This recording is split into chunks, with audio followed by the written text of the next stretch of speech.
Hi, I'm Neil Sackmary. Hi, I'm State Trooper Sean Hagstrom with the Nevada State Police Highway Patrol Division, PEIO. Please stay tuned for the next episode of Trooper Talk. And together, we can make a difference.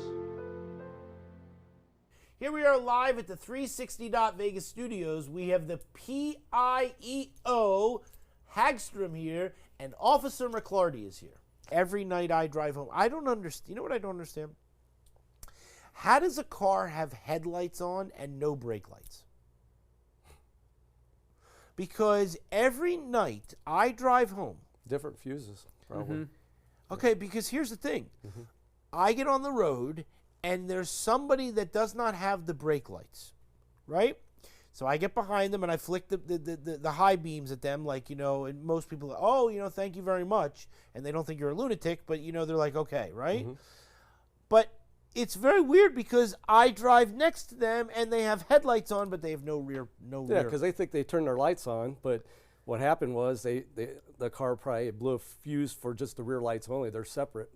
So I've seen that many times too. I'll when I'm in my personal vehicle and I'm driving at night, and then I see, somebody doesn't have their lights on. Of course, you want to alert them and let them know they're not lights. Right. And you get up there and their front lights are on. So that a lot of times that's probably a fuse problem or something electrical on that. So.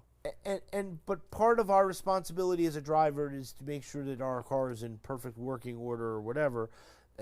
And when it comes to not having it in working order, I guess we don't walk around our car like you're. I think when Most they told me don't. when I was 16, you're supposed to walk around the car. Yeah. Trooper Thayer, right? When he was here and he brought his motorcycle, he goes, every morning I start my motorcycle, I check the tire pressure, I make sure that, you know what I mean? But we don't do it. And so the majority don't. We're so busy in our own mind and all this type of stuff. But, one of the things that we should talk about is the fact that if you drive on a donut tire, you shouldn't be going 80 miles an hour on the freeway, right? Like there's probably basic principles for the road before you get into the impairment and stuff like that, right? Yeah, that you shouldn't be driving on a donut. I think usually it's like 45 miles an hour. Yeah. And So I think in there's there only for a couple of days until you can get it repaired. But I don't understand if people are driving on like a week or two. I was going to say, I think there's a asking for mileage trouble. limit on those tires. Oh, really? too. Okay, yeah. Okay. Yeah. I don't know. I just see people blowing down the road on those things, on those little donuts, and I'm like, you know what? I'm staying as far away from you as I humanly can because it just doesn't make sense. They hit a curb and it blows out. Yeah. I mean, now they don't even have a tire. Now so, they don't even have a tire. Now they're really, stuck on the side. Now you got to get a tow truck. Right now you gotta get a tow truck. Pays more money. Yep. We thank Gene for the questions. And please send us all the questions that you have, and you know what I mean. I just want Gene to know that, hey, we are actively working on that every day. I mean, that's what our troopers are out there trying to look for these violations, but just so he knows, we're not there every time. We'll tell people, hey, call Star NHP or 911 if it's a major reckless driver or you think they're impaired. Don't hesitate to call us. We'll be there. But sometimes you got to understand, we might have a trooper that's 20 minutes away or 30 minutes away. By the time they try to get in that area, that vehicle might be gone. So, I mean, we got long areas to travel, and sometimes we can't just make it to that area. And sometimes if we got a trooper that's close by, our dispatch will stay on with you, and they'll describe that car that's reckless, and they'll stay on the line until we can get a trooper to them. And then we can get them stopped or whatever. So, but we just need to do everything we can. You know what absolutely, we got to work together. I mean, the community 100%. and law enforcement together to try to stop these bad patterns, these habits. violators. You know what I mean? Absolutely. I saw a trooper the other day. He was pulled off. He was on the side of the road, and I'm sure he had his rear radar on, waiting for somebody to come around that corner and just be like, "It's too late." You know what I'm saying? Yeah, once you get around the corner. Once you get around the corner, he was right there. He was right on the side of the road. That was the end of it. You had a good spot. They're trying, and that's what's important. You know what I mean? I just want to finish this thought with that the Nevada State Police is doing and trying with as much as we can, and that's why we need Officer McClarty to have more people to come and see him so we can get more troopers on the road, and then we can help. So, Gene, if you're looking for a job, We got one for you. We got one for you. You know what I'm saying? We got one for you. We got a family chair at the table for you. Absolutely. What is this? With the use of the new technology, Nevada State Police investigators were able to identify a body found years ago in Nevada. Well, when it comes to so let me go in a different route. Part of your job as the PIEO is to go to gruesome and deadly scenes where there are traffic fatalities and things of this nature that you have to see, which obviously you've seen in your career already, but now even in this particular job, your job is to go there and try to calm down the troopers who maybe are new and haven't dealt with these type of things before, right? And so you go there as the big brother. And secondarily, you have to explain to the media, well, you know, this is what we're doing and this is what we found, and you have to find the balance as an active investigation and to what it is that you can talk about. And so your experience as a law enforcement officer for so long has led you into this position. So I want to talk about that. So go ahead. Yeah, you know, when we go to these scenes or whatever, we always want to get the facts out to the press and everything. So what we can give them is pretty much preliminary information, what we know, the facts that we know at the time. But we can't give, you know, the evidentiary evidence or stuff that is seen because it's still under investigation.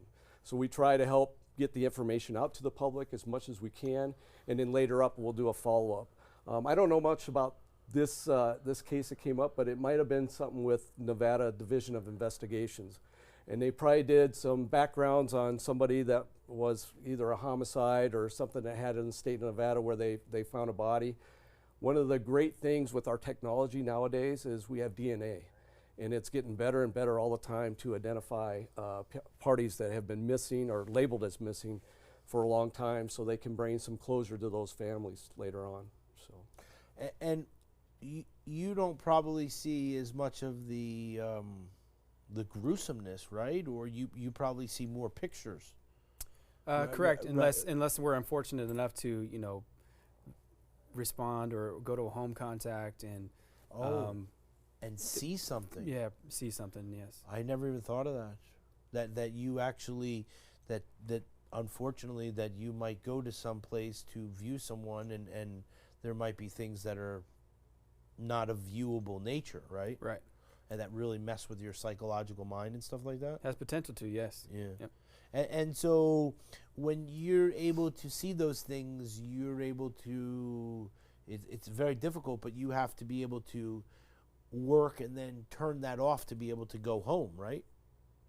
I wouldn't necessarily say turn it off, because I don't personally do that, and I think I'm always like an open book, or, you know, my doors are always open. And it helps me specifically is, you know, my partners and my friends, which, you know, more than just friends, family, we all have like a shared experience. So us, like you said, having a smaller agency and we know each other, like I could tell, you know, I've only been around him for a little bit of time, but I'm sure I could tell that, you know, something's amiss or something's wrong with him, to where I might go buy him lunch or something, you know. So it's that personal interactions that we have that help out.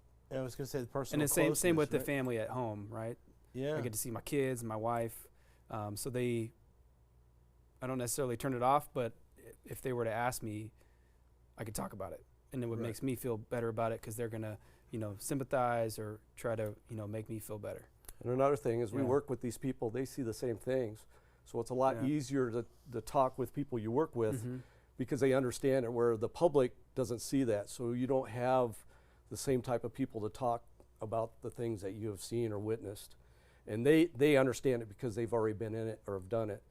And it's kind of like a bonding of a group where you can trust somebody and talk to them about what's really going on. And sharing those experiences, he's able to say, you know, I did this and that made me feel better, so maybe you should try that.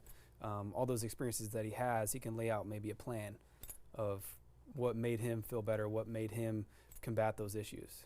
Yeah, and I was just going to say that, and both of you two gentlemen, you talk about your stuff at home, and we don't talk. Not that I don't want to bring up personal, right? But like, the family structure at home is very important.